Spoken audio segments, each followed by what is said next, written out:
தோல்விகள் முடிந்தது, போராட்டங்கள் முடிந்தது.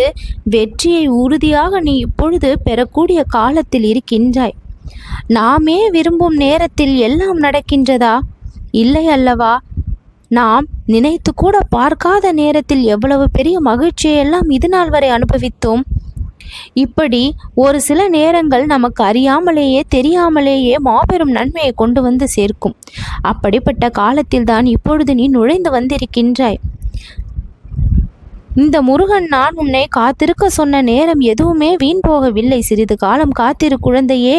உன்னுடைய மனதின் விருப்பம் நிறைவேறும், சோதனைகள் முடிவடையும், வெற்றி கிடைக்கும் என்று சொன்னேன் அல்லவா? காத்திருந்தாய் அல்லவா? உன் மனதை இப்பொழுது வலிமைப்படுத்தி, உடலை வலிமைப்படுத்தி உன் வாழ்விற்கு தேவையான இன்பத்தை இக்கணம் கொடுக்க வந்திருக்கின்றேன். உன்னை விட்டு சென்றவர்கள் உனக்கு நன்மை செய்யவில்லை என்பது ஆகிவிடுமா? அவர்கள் இல்லாததால் தான் நீ இந்த முருகனை அதிகம் தேடினாய் என்று உனக்கு தெரியுமா? அதுதான் உனக்கு மிகப்பெரிய பலனாக அமைந்திருக்கின்றது என்பதை நீ அறிய மாட்டாயா? அதிர்ஷ்டத்தின் கதவை திறந்து வைப்பதற்கு அந்த சூழ்நிலைதான் ஏதுவாக மாறியது என்று நீ தெரிந்திருக்க மாட்டாய் அல்லவா? இப்பொழுது அதை சொல்கின்றேன். ஒரு சிறிய விஷயம் நடந்தாலும் என் அருள் இல்லாமல் நடக்காது. எந்த ஒரு கேடும் உன்னுடைய வாழ்க்கையில் நடக்கப் போவது இல்லை, நடந்தது இல்லை, இப்பொழுது நடக்கவும் இல்லை. எல்லாம் நன்மைக்கு. ஒரு சிறிய சிந்தனை, ஒரு நல்ல செயல், ஒரு பக்தி, இவைதானே அதிர்ஷ்டத்தின் கதவை திறக்கக்கூடிய சாவிகள். இப்பொழுது நான் உன்னை பார்த்ததால், நீ என்னை பார்த்திருப்பதால் உன் வாழ்க்கையின் வெற்றி கதவு திறந்து விட்டது. அன்பு கரங்களோடு நான் அதை திறந்து வைத்து விட்டேன். அதில் நீ பாதம் எடுத்து வைத்து நுழைந்து வந்திருக்கின்றாய். என் அருளாசிகள் என்றும் உனக்கு துணை வரும். நீ வியக்கும் விதத்தில் தானே என் ஆசீர்வாதம் இருக்கும். நீ தூங்கும் நேரத்தில் கூட என்னுடைய காப்பு உன்னோடு தானே இருக்கின்றது. நீ ஒரு நாள் முகம் மலர்ந்து முருகா நன்றி என்று சொல்லும் தருணம் நான் உன் அருகில் தானே இருந்தேன்.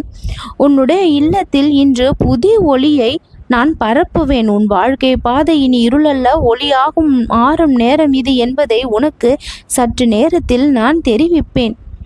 எப்பொழுது எல்லாம் இந்த முருகனை நினைத்து நீ கண்ணீர் சிந்தினாயோ, இந்த முருகனை நினைத்து கோவிலுக்கு வந்தாயோ, இந்த முருகனை நினைத்து ஒரு தீபம் ஏற்றினாயோ, அக்கணமே நான் உன்னுடைய வாழ்க்கையோடு இரண்டர கலந்து விட்டேன்.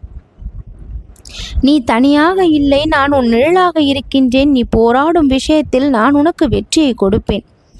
எதற்கு இந்த போராட்டம் என்ற மிகப்பெரிய கேள்வி உன் மனதிற்குள் இருக்கின்றது. அதற்கான பதில் நீ வெற்றி பெறுவதற்காக என்பதுதான். போராட்டம் இல்லையே வெற்றி இல்லை. இரவில்லாமல் பகல் இல்லை, துன்பம் இல்லாமல் இன்பம் இல்லை. அதுபோலதான் போராடி இப்பொழுது வெற்றியை பெறப்போகின்றாய். நீ சோர்வடைந்த அந்த நேரத்தில் என்னுடைய கரம் உன்னை தாங்கி பிடித்தது நீ அறிவாயா?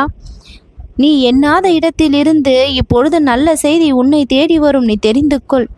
உன்னுடைய விடுபட்ட ஆசைகள் எல்லாம் இப்பொழுது என்னுடைய அருளை கொண்டு பூர்த்தி செய்ய போகின்றேன். உயிர் பெற்று அது நிறைவேறும். மடிந்தது என்று நீ நினைத்த சில விஷயங்கள் உயிர் பெற்று எழும்பொழுது எந்த அளவு உனக்கு ஆச்சரியத்தையும் மெய்சிலிர்ப்பையும் அது கொடுக்கும். அந்த அதிர்ஷ்டம் இப்பொழுது உனக்கு கிடைத்து விட்டது. உன் வாழ்க்கையில் இருளாக இருந்த இந்த பாதை இப்பொழுது நான் காட்டிய ஒளியால் நிரம்பியது. ஜொலி ஜொலிக்கின்றது. என் கண் முன்னால் நான் பார்த்து கொண்டிருக்கின்றேன். இனி எந்த கவலையும் பயமும் கலக்கமும் உனக்கு இல்லை. யாம் இருக்க பயம் ஏன்?